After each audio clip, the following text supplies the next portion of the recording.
ನೋಡಿ ಬೈಸ್, ನೋಡಿ ದೇವ್ರುಗಳೇ, ಇದು ರಿಯಲ್ ವಿಡಿಯೋ.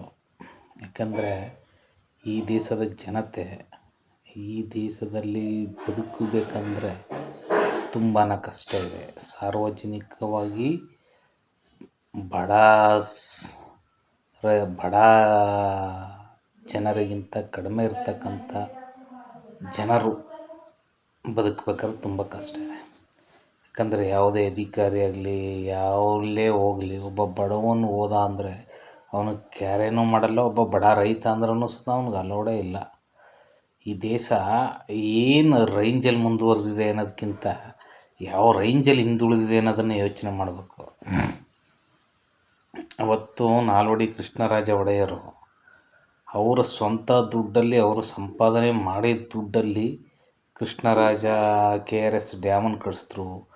ಎಷ್ಟೋ ಅಭಿವೃದ್ಧಿ ಕೆಲಸಗಳು ಮಾಡಿದ್ರು. ಇವತ್ತು ಮೈಸೂರು ಏನಕ್ಕೆ ಡೆವಲಪ್ಮೆಂಟ್ ಆಗಿದೆ ಅಂದರೆ ಯಾವುದೇ ರಾಜಕಾರಣಿಗಳು ಏನು ಕಿತ್ತು ಗುಡ್ಯಾಕಿಲ್ಲ. ಮಾಡೋದೇ ನಾಲ್ವಡಿ ಕೃಷ್ಣರಾಜ ಒಡೆಯರ ಅಭಿವೃದ್ಧಿ ಕೆಲಸಗಳೆಲ್ಲ ಆಗಿರೋದು. ಯಾಕೆಂದರೆ ಅದು ಪ್ಲಾನಿಂಗ್ ಇರುತ್ತೆ. ಯಾಕಂದರೆ ಅದು ಅವರ ಒಂದು ತತ್ವ ಸಿದ್ಧಾಂತದಲ್ಲಿ ಏನು ಮಾಡಬೇಕು ಅಂತ ಮಾಡಿರ್ತಾರಲ್ಲ ನೋಡಿ, ಅದು ಪ್ಲಾನಿಂಗ್, ಅದು ಸಕ್ಸಸ್ ಆಗಿದೆ. ಆದರೆ ಯಾಕೆ ಕಲ್ಯಾಣ ಕರ್ನಾಟಕ, ಉತ್ತರ ಕರ್ನಾಟಕ ಯಾಕೆ ಡೆವಲಪ್ಮೆಂಟ್ ಆಗಿಲ್ಲ ಅಂದರೆ ರಾಜಕಾರಣಿಗಳಿಂದ ಡೆವಲಪ್ಮೆಂಟ್ ಆಗಿಲ್ಲ. ರಾಜಕಾರಣಿಗಳನ್ನ ಬಿಟ್ಟು ಒಂದು ಹೊಸ ಪಕ್ಷನ ಒಬ್ಬ ರೈತ ಸಂಘದ ನಾಯಕರು ಕಟ್ಟಬೇಕು ಅಂತ ನನ್ನ ಒಂದು ಅನಿಸಿಕೆ. ಯಾಕೆಂದರೆ ನಾನು ಒಬ್ಬ ರೈತರ ಮಗ, ನನಗೂ 2 ಎಕರೆ ಜಮೀನಿದೆ. ನಾನು ಅದನ್ನೇ ದುಡಿದು ಅದರಲ್ಲೇ ಜೀವನ ಮಾಡ್ತಾಯಿರೋದು. ನಾವೇನು ಐಫೈ ಲೈಫ್ ಅಲ್ಲ. ರಾಗಿ ಮುದ್ದೆ ಇಟ್ಟು 2 ಟೈಮು ಉಪ್ಸಾರು, ಖಾರ ಹಾಕ್ಕೊಂಡು, ಮೆಣಸಿನ್ಕಾಯಿನ ಚಿಮಿಕ್ಕೊಂಡು ಜೀವನ ಮಾಡ್ತಕ್ಕಂಥ. ಎಲ್ಲೋ ಐಫೈಯಲ್ಲಿರ್ತಕ್ಕಂಥವರೆಲ್ಲ ಮಾಡ್ತಾರೆ, ಎಲ್ಲೋ ಏನೇನೋ ಮಾಡ್ತಾರೆ. ಅವೆಲ್ಲ ನಮ್ಗೆ ಯಾಕೆ? ಆದರೆ ಒಬ್ಬ ರೈತರು, ಕರ್ನಾಟಕದ ಎಷ್ಟು ಜನ ರೈತರಿದ್ದಾರೋ ಎಲ್ಲರೂ ತಿಳ್ಕೊಳ್ಳಿ, ಮುಂದಿನ ಫ್ಯೂಚರಲ್ಲಿ ಒಬ್ಬ ರೈತ ಸಂಘದ ನಾಯಕನನ್ನೇ ಆಯ್ಕೆ ಮಾಡ್ಕೋಬೇಕು.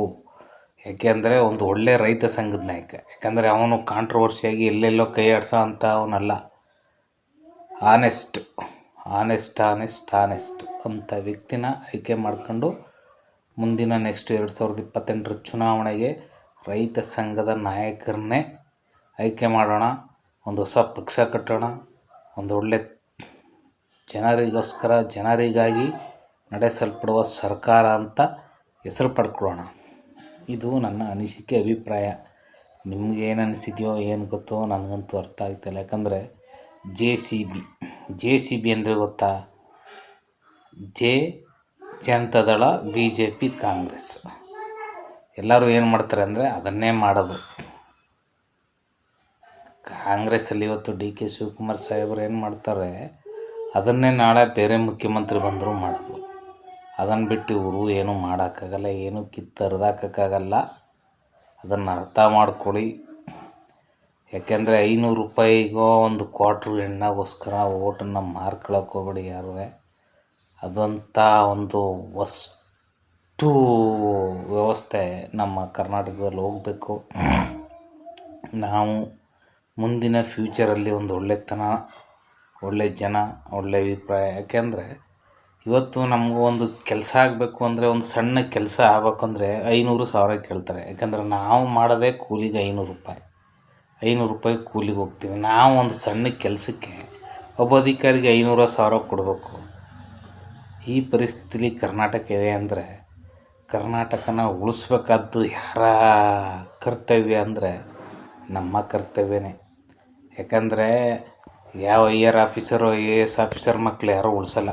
ಯಾಕಂದರೆ ಅವ್ರದ್ದೇ ಆದ ಒಂಥರ ದುನಿಯಾದ ಲೈಫಲ್ಲಿ ಬದುಕ್ತಾರೆ.